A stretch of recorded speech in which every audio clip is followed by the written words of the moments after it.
اگر تم بڑے بڑے گناہوں سے جن سے تم کو منع کیا جاتا ہے اجتناب رکھو گے تو ہم تمہارے چھوٹے چھوٹے گناہ معاف کر دیں گے اور تمہیں عزت کے مکانوں میں داخل کریں گے۔ اور جس چیز میں خدا نے تم میں سے بعض کو بعض پر فضیلت دی ہے اس کی ہوس مت کرو۔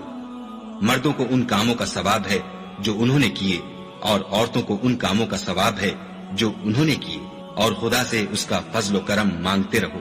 کچھ شک نہیں کہ خدا ہر چیز سے واقف ہے۔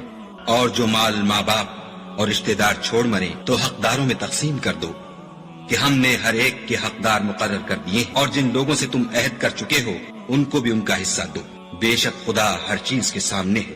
مرد عورتوں پر مسلط و حاکم ہے، اس لیے کہ خدا نے بعض کو بعض سے افضل بنایا ہے، اور اس لیے بھی کہ مرد اپنا مال خرچ کرتے ہیں، تو جو نیک بیویاں ہیں وہ مردوں کے حکم پر چلتی ہیں اور ان کے پیٹھ پیچھے خدا کی حفاظت میں مال و آبرو کی خبرداری کرتی ہیں۔